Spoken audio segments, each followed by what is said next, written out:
All right, it's time for Interesting Stories chat with Richard Southern. And Richard, it is the end of one era at Netflix. So, they started out Netflix not as the streaming company that we know today, Melissa, but as a mail-order DVD company. You remember this back in the day? Oh, no, actually, I don't remember that.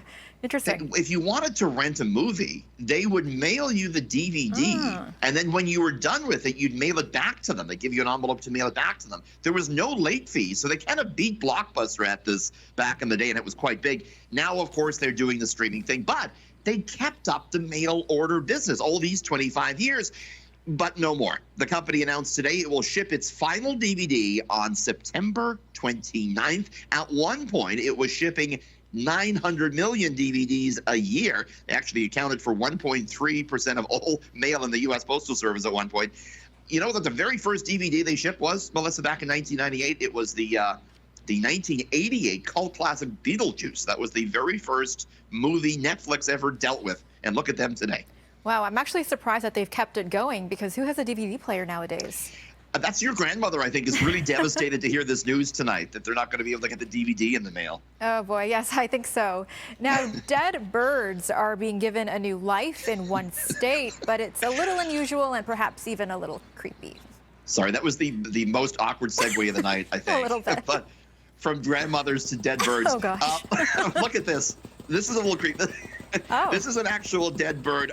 Scientists in New Mexico giving dead birds a new lease on life. They're taking the taxidermied birds and converting them into drones in order to study flight. A mechanical engineering professor who is leading the project had found that artificial mechanical birds just wasn't doing it for him. Didn't really give him the type of data he wanted. This is like Dr. Lecter type stuff. Remember when scientists used to work on like curing cancer and that sort of stuff? Right, right, yeah.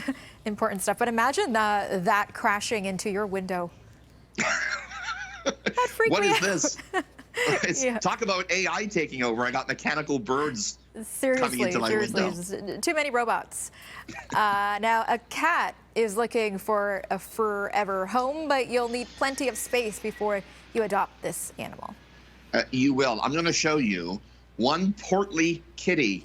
Take a look at this guy. That was me coming out of quarantine the other year, actually. A Virginia animal shelter seeking a new home for Patches.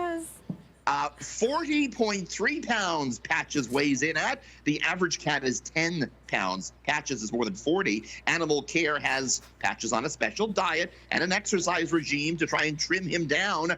He's only 6 pounds lighter than the world record kitty.